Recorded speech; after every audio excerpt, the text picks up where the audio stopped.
New York, New York City.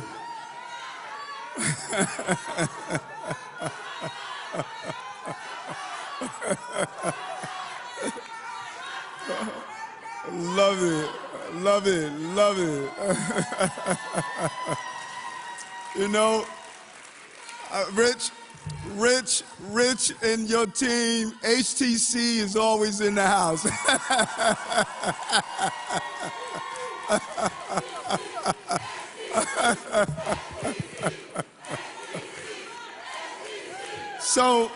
So I'm not sure if you were able to see the announcement.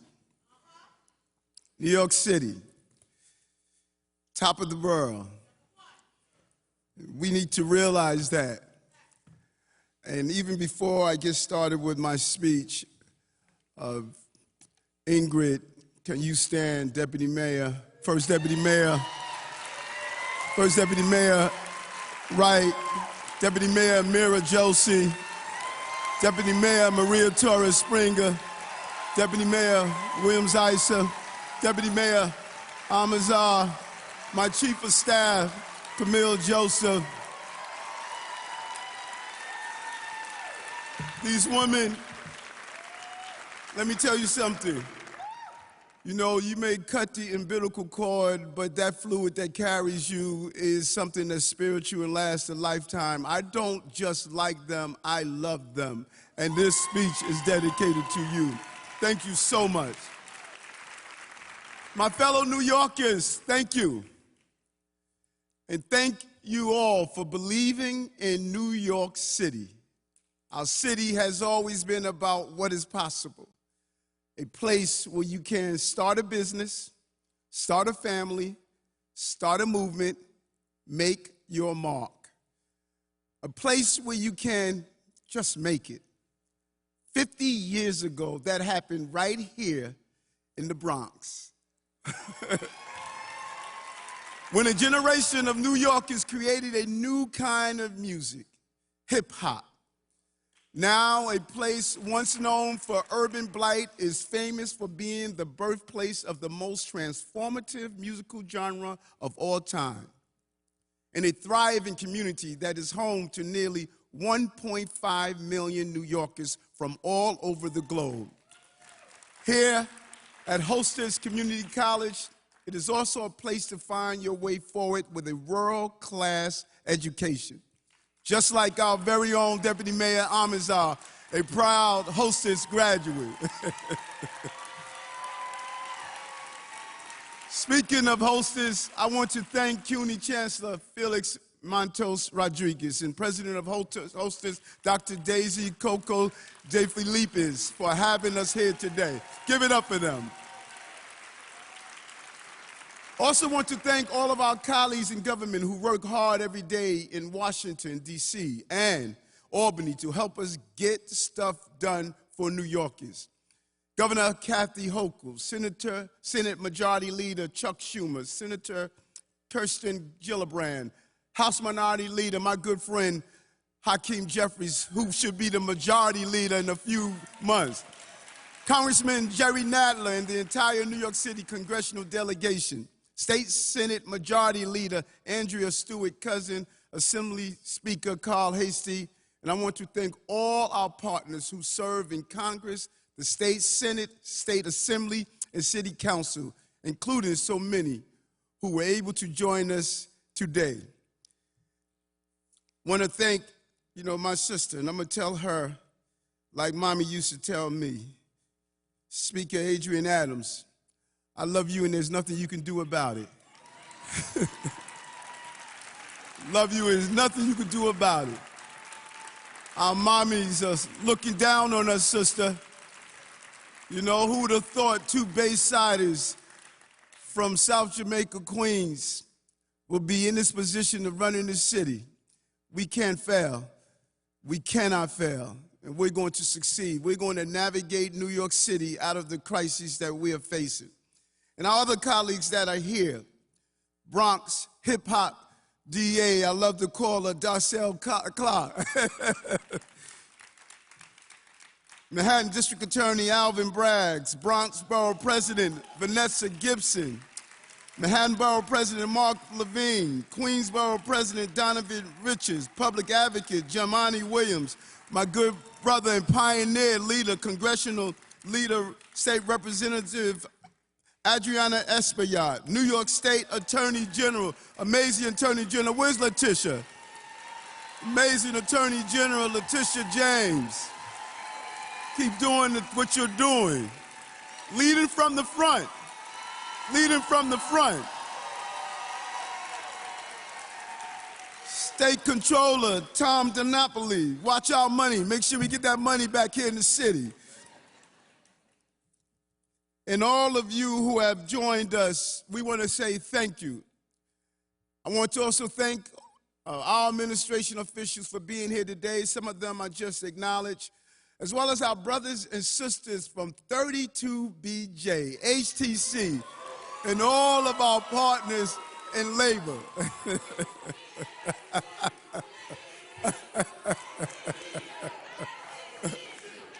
You know, think about it. Think about it.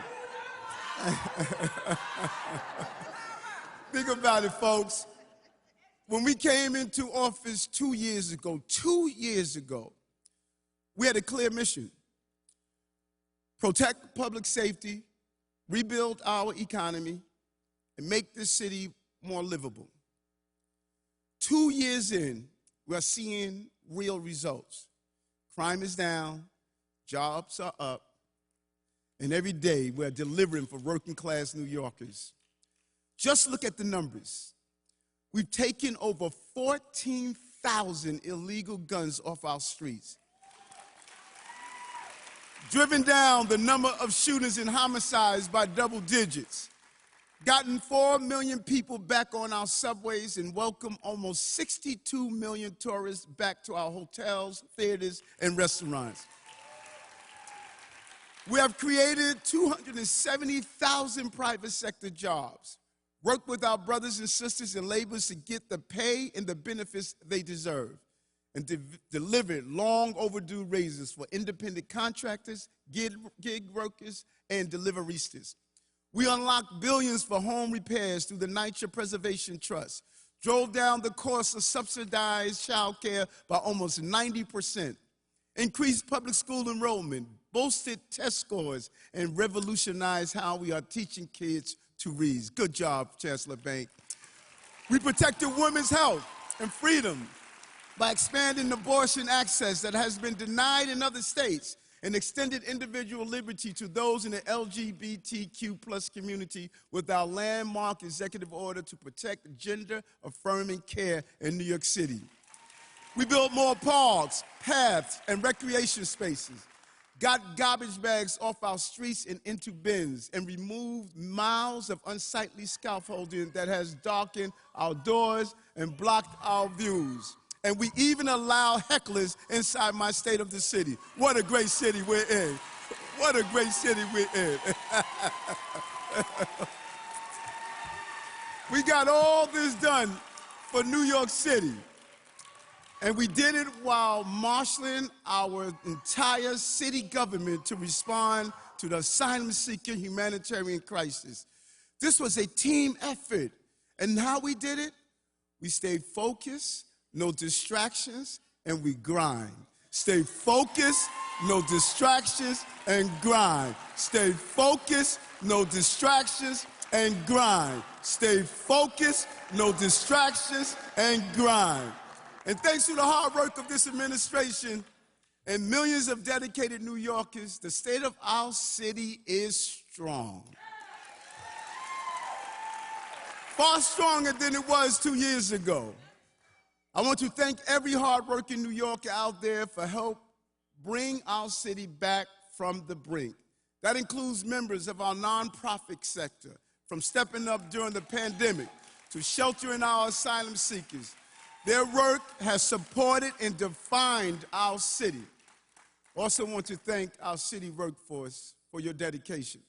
Our police officers, social workers, firefighters, teachers, sanitation workers, transit workers, and healthcare heroes have given all to keep our city moving in the right direction. Please stand up. Let's hear it for Team New York.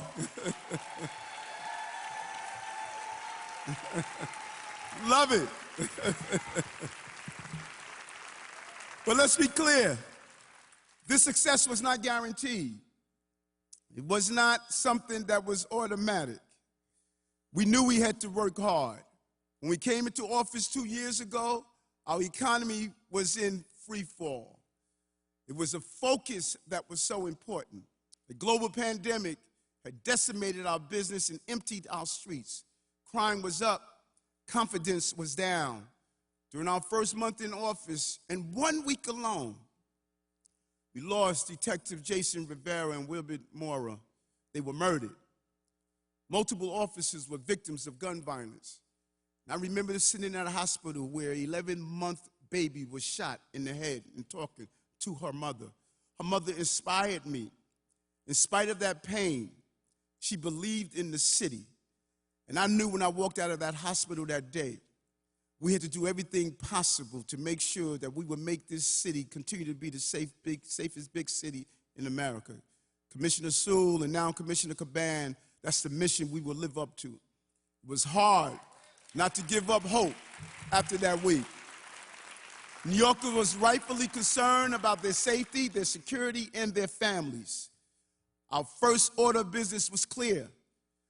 Get crime under control.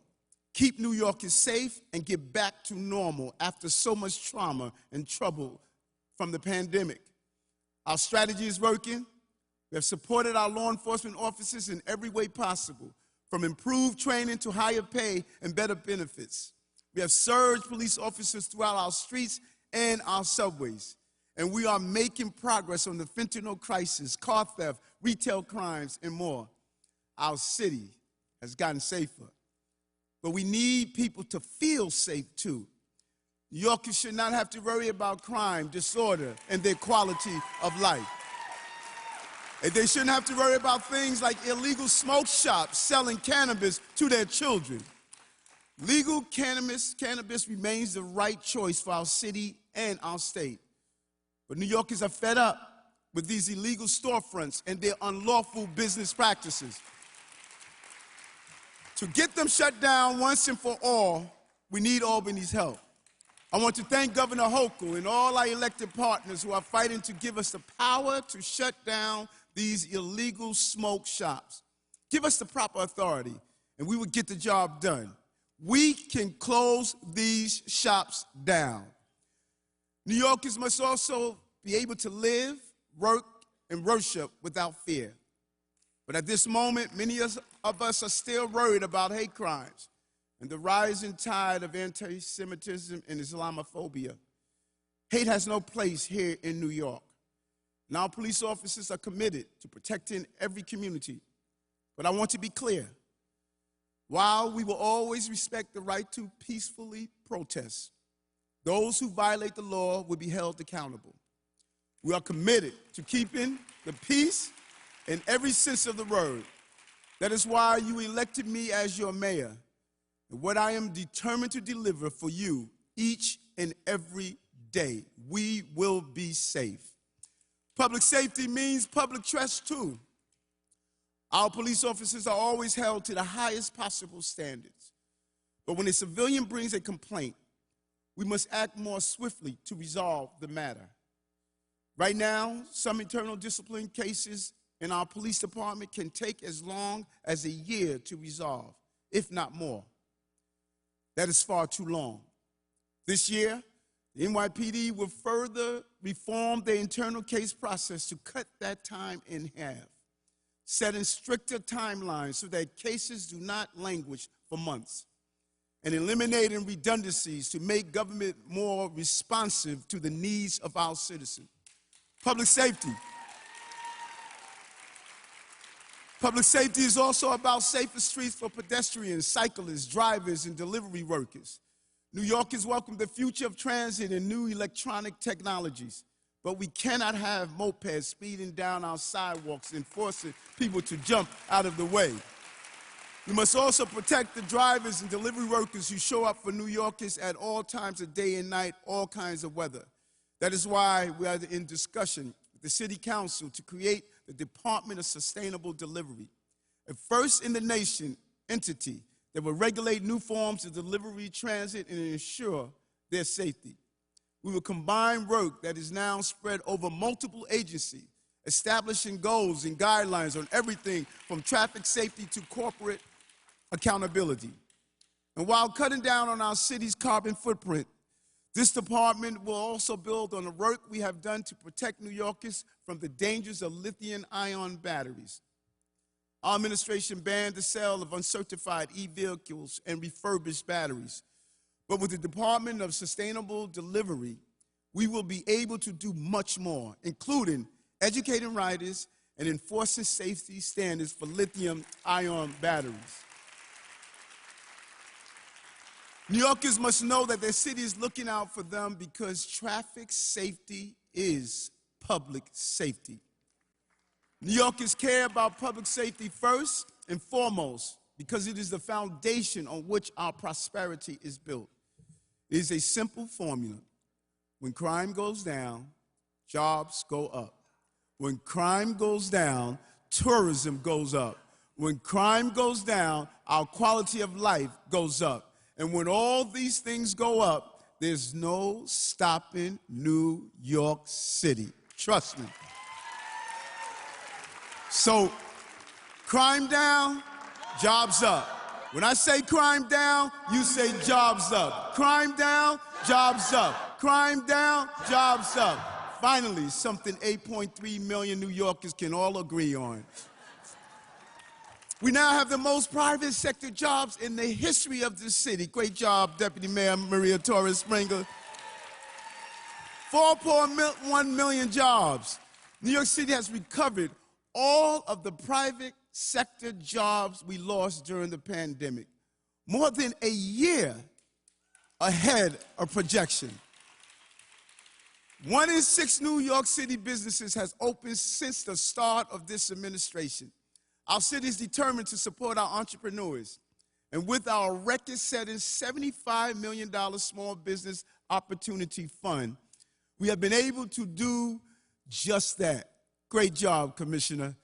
Chef Jay Lee is the owner of No One, a popular Korean-American bar and restaurant in the East Village. When Chef Jay Lee wanted to open a new location in Brooklyn, regular banks wouldn't give him a fair shake. Through the SBS Opportunity Fund, Chef Lee was able to get the small business loan he needed at an affordable interest rate. And now, he's employing over 50 New Yorkers and serving up his legendary kimchi cheeseburgers in the East Village in Bushwick. Chef, I want to thank you for working so hard to create jobs and keep New York the greatest restaurant city in the world. And I will be having that vegan mushroom noodles when I stop by. Look forward to it. New York will remain the city where people come to make it. This is the destination for young people to start their careers, for immigrants to build a better life, to start a business, and live the American dream. That dream is what draws so many to our shores and our city. And we're proud to uphold our legacy of welcoming the tired, the poor, the huddled masses yearning to breathe free. The silent humanitarian crisis may not be over, but New Yorkers can be proud that we have demonstrated leadership and compassion when so many others showed only cowardice and cruelty. Hats off to you, Deputy Mayor Williams-Isom, for your leadership. Over the past 2 years, we have helped more than 172,000 asylum seekers by providing food, medical care, and shelter. Of those, we've helped almost 105,000. They took the next steps in their journeys and got on the pathway to self-efficiency. Thumbs up, Chief of Staff, for what you have done. We have helped tens of thousands file applications to extend temporary protected status, seek asylum, and obtain work authorizations. We are proud. We have done our part, but we need others to do their part. The federal government must step up and step in. This is a national crisis that calls for a national solution so that our newest arrivals can contribute to our economy like the generations of immigrants before them. It is time for the federal government to deal with this federal crisis and make sure we can give them the opportunity. Let them work. Let them work.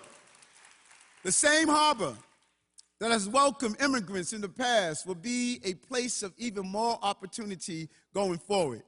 We are transforming the waterfronts and shorelines that first made New York the economic engine of this nation into the harbor of the future. It begins here in the Bronx at Hunt Point's Market. I know you're happy to hear that, Councilman Salamanca. The largest food distribution center in the world, which, thanks to our investment, we will soon run entirely on renewable energy. Next step is Kips Bay, where we are turning an entire New York City block into a state-of-the-art destination for life sciences and health. Continuing our journey, the Brooklyn Navy Yard will provide new spaces for startups that would take us into the future of sustainability and green tech. Really exciting projects. And on Governor's Island, the New York Climate Exchange will be home to our first in the nation center focused on climate research and job training. With this administration, Staten Island is no longer the forgotten borough. The harbor of the future includes North Shore of Staten Island, where we are building a vibrant, mixed-use waterfront community that will explore new kinds of urban design and create 7,500 jobs. And today, we're excited to announce a new investment in the 6 projects, $100 million for the Climate Innovation Hub at the Brooklyn Army Terminal. This hub will bring business development, incubation, and research to a 4 million square foot campus, turning Sunset Park into a center for clean tech innovation and manufacturing. Over the coming years, the Harbor of the Future will create 53,000 temporary and permanent jobs, generating $95 billion in economic impact, and establish New York City as the global destination for green technology, innovation, and opportunity. All of these efforts are part of our Green Economic Action Plan, which we will roll out in the weeks to come. The green economy is already here, and it is expected to support a total of 400,000 jobs by the year 2040. That's a big number, but I think we can go even bigger. This is a city where records are made to be broken. Right now, projections have us reaching 5 million total jobs by the end of 2026. But if I know this team and this city, I know we can defy expectation. So I am charging us with getting there a year ahead of schedule. 5 million jobs in 25, 5 in 25. This would take us, especially our partners in the private sector, to make this happen, but I'm confident we can do it. More jobs mean more prosperity for every New Yorker, because all New Yorkers deserve to share in our city's success. This is why our administration made a record $6 billion plus investment in minority and women-owned business. Michael Gardner, job well done. Funding new programs that ensure that older New Yorkers can work, learn, and volunteer in the city they love, and help New Yorkers living with disabilities connect with jobs and opportunities. They have a right to work, and we're going to make sure they can. We will soon release a $40 million roadmap to make New York a better place for women to work, live, and thrive. Our impressive Women Forward plan will offer important new services and benefits to the women of our city.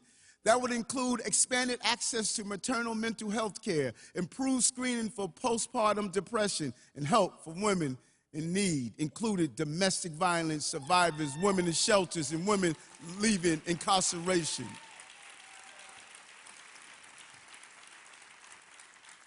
Next to public safety, there's no greater anxiety for the average New Yorker than being priced out of their home or their neighborhood. I know it so well because I've been there. As a young man, many of you hear me talk about growing up in South Jamaica, Queens, my siblings and I carrying that plastic bag full of clothing to school every day. Mommy believing that we were going to be displaced without warning and wouldn't have a change of clothing, wanting us to be prepared. Too often, I wonder if I would come home to a roof over my head or a door slammed in my face. That kind of experience never leaves you. It becomes part of you and it becomes your North Star. Every day as mayor, I think about how our city can keep this from happening to other New Yorkers. We're committed to helping New Yorkers stay in their homes or find a new one if needed, including people like Jenny DaCosta from Staten Island. Hurricane Ida wrecked Jenny's apartment in 2021, with water coming all the way to her bed, flooding her kitchen, and creating a serious mold problem. But our city was there for her, helping her find a new place to live in the Castleton Affordable Housing Development through Housing Connect. Getting more people like Jenny the housing they need is one of the biggest challenges we face going forward. It is no secret that this city and this nation are facing a massive housing crisis. 60 years of injustice and underdevelopment have brought us to the brink. It's time for a powerful new housing agenda, one that acknowledges the need to build more housing is more important than preserving the old way of doing things. Over the past year, we have made record-breaking progress on multiple fronts. The most new affordable homes financed in the city's history, a record. The most New Yorkers connected to affordable homes, a record. The most homes created for New Yorkers who used to be homeless, a record. We can do it. With voices like Sham DeBarons and others, we can push forward and we can build more. Now is the time to aim even higher. That is why we have a moonshot goal of building 500,000 housing units over the next decade. We can do it. And we need everyone to be a part of it, developers, citizens, community boards, and our partners in Albany and on the city council to help us get there. We cannot say no to our neighbors or our fellow New Yorkers. It must be a city of yes. Yes in my backyard, yes on my block, yes in my city. That is why we introduced our City of Yes for Housing Opportunity plan to build a little more housing in every neighborhood. We're excited for this city council to say yes to this plan later this year. We can get it done. We can build in the city. We also need our state legislators to step up and deliver a plan that would change how we build from the ground up. That means incentives for affordable housing development, including a new version of the 421A program, and legislation to help convert up to 136 million square feet of unused office space into affordable housing for hardworking New Yorkers. Governor Hochul was right in her State of the State address. New York City must build. And we need Albany to clear the way for the housing we need. Let us build. Let us build.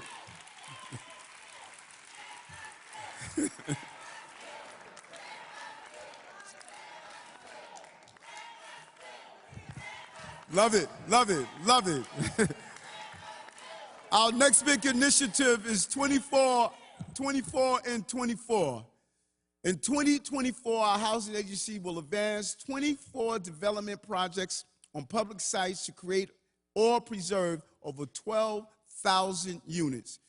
We will help more people get into homes and stay in their homes once they are there. Later this year, for the first time in 50 years, we reopened the NYCHA Section 8 voucher waitlist, aiming to issue 1,000 vouchers a month. We'll also launch a new tenant protection cabinet to help more people stay in their homes they already have, and expand our homeowner help desk pilot, which connect homeowners with resources and counseling to prevent deed theft. We're going to keep New Yorkers in their homes and on their blocks, but we need Albany's help. We support the governor's efforts to pass legislation that would create a new crime, deed theft. And we must give New York Attorney General Letitia James more power to prosecute deed theft cases. In addition to fighting deed theft, we want to take on other financial practices that are drowning New Yorkers in unpayable debts. On Monday, we announced that we are canceling over $2 billion in medical debt for up to 500,000 working-class New Yorkers. Way to go, Jock Jihad, our budget director. Think about that. $2 billion of debt release. Number one cause of bankruptcy is medical debt.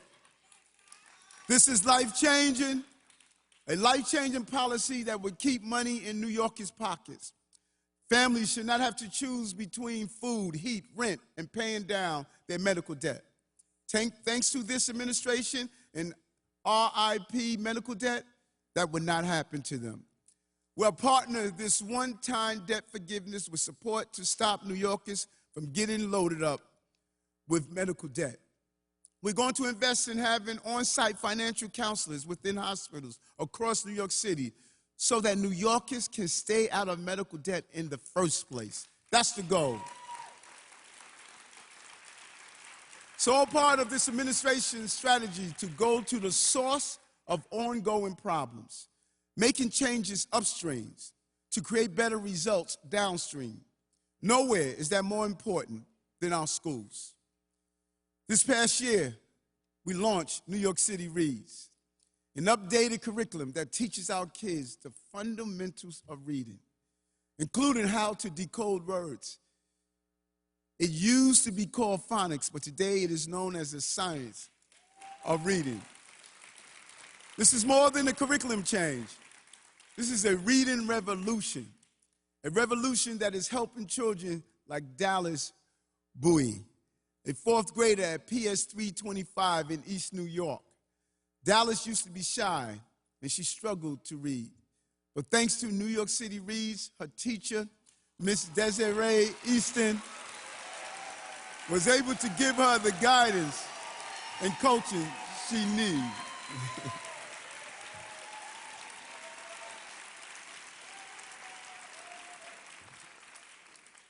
Today, Dallas has a book with her everywhere she goes. Thank you, Dallas. And thank you, Miss Easton, for being there to help our children succeed.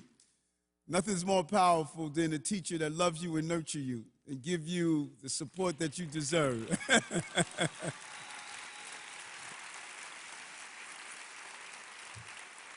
We're going to help the rest of our students read to succeed. Chancellor Banks really believed in this and he pushed it forward.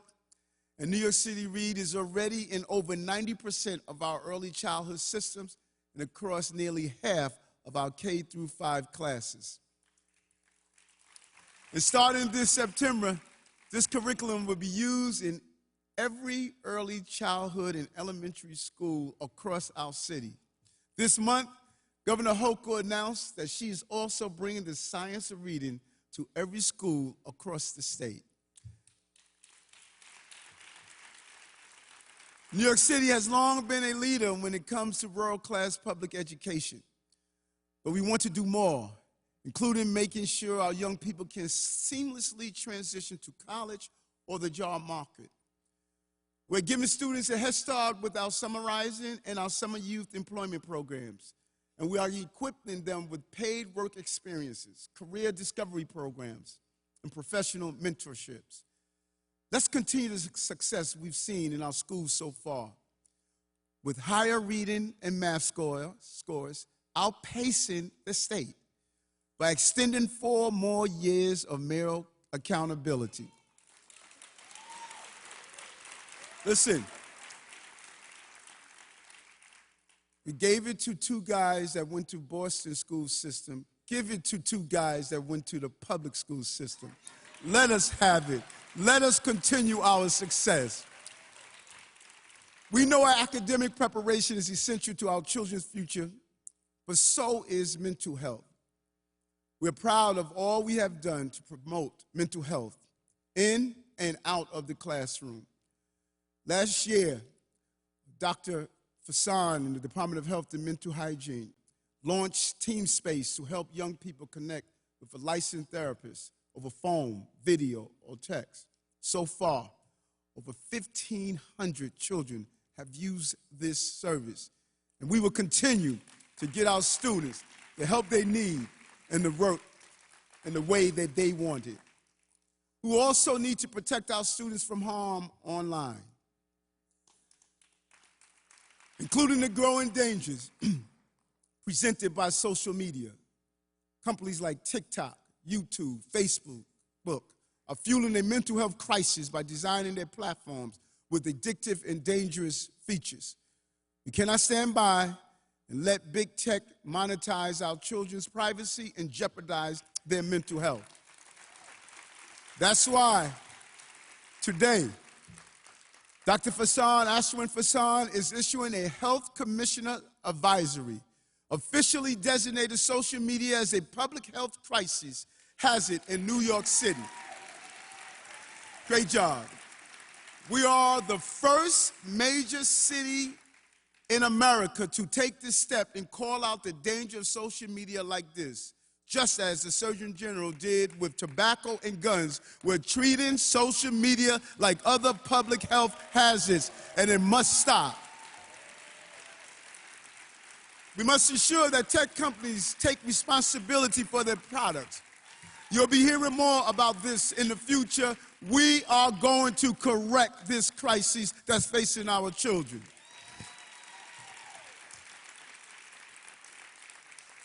And you know, everybody knows that New York City is the greatest city in the world, but we're also the greenest.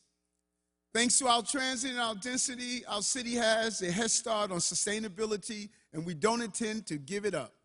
This year, we will break ground on a $200 million coastal resiliency project to protect Lower Manhattan from the next superstorm Sandy, while preserving green space for New Yorkers.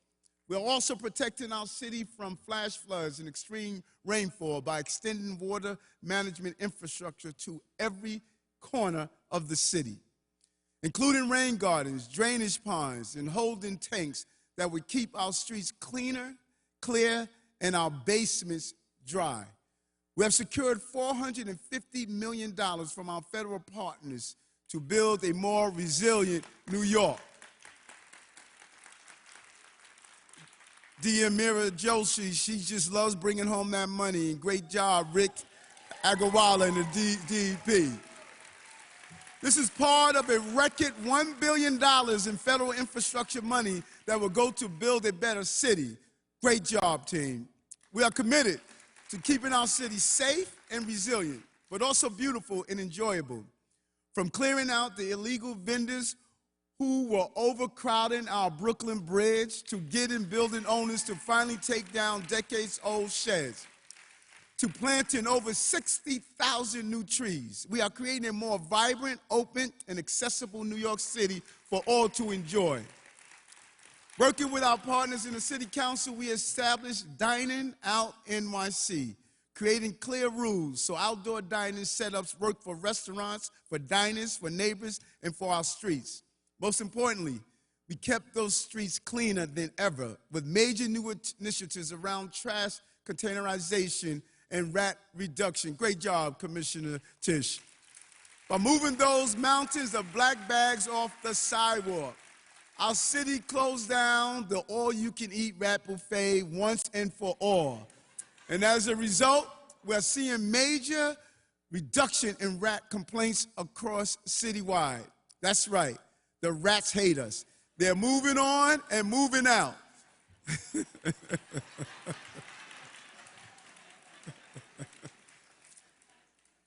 But we got more to do. Soon we'll be taking our sanitation strategy to the next level by bringing containerization to our high-density buildings and taking steps to take every single black trash bag off our streets.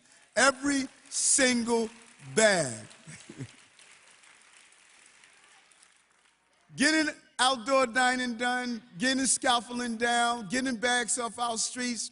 Listen, this is not just about defeating rats.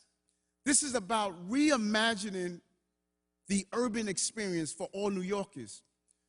We're going to continue to transform our city for the better, including a complete makeover of Kim Lau Plaza in Chinatown, and a plan to build and refurbish 4 major skate parks right here in the Bronx and in Brooklyn.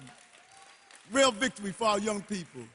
Our entrepreneurial drive and creative spirit have taken us far over the years, especially the last 2 years.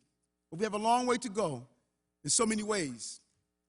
Our city is full of questions and contradictions. The safest big city in America, but one where too many people feel vulnerable and afraid. A place where the economy is booming, but too many are not getting their fair share. These contradictions and so many others are what we are working to change. History shows us what kind of progress is possible when New Yorkers work together. And as a mayor, I never forgot that I'm part of a much bigger story of revolution and resilience. This year, we will start planning for a major milestone in history, the 400th anniversary of the founding of New York City. 2025 will be a year to look back on how far we have come in 4 centuries in celebrating the enduring spirit of New York. What began 4 centuries ago as a Dutch trading village of Lenape land has grown into the global capital of politics, commerce, and culture. A great city made up of my favorite people on earth, my fellow New Yorkers. Thanks to you and the work we have done together, New York City will remain a place where anyone has the opportunity to make it. Even a young man named Eric Adams from South Jamaica, Queens.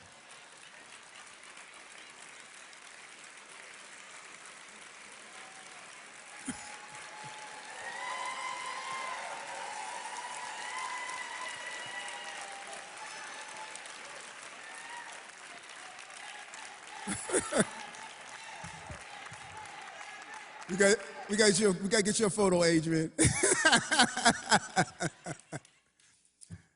Down at City Hall, late at night, I walk through and I look at the portraits we see of our city, state, and former mayors. They may not have seen the skyscrapers or the airports, Times Square or Madison Square Garden, jazz, blues, or even hip hop, or a mayor who looks like me. But they knew that this was a place to create a new kind of city, a place that could endlessly reinvent itself, getting better each time, a place that welcomes the world and looks to the future, a place where anyone can make it, a business, a dream, a goal, a career, a family, a life. You can make it anywhere, but making it here, it means something. The last 2 years have been a time of renewal and resetting. Now, if you look back, look out, and I didn't see my controller earlier, Controller Brad Lander, but I say to all of you, we can make this future together. This is the greatest place on earth. I say it over and over again. There's only 2 types of Americans: those who live in New York and those who wish they could. We're the lucky ones. Thank you, New York.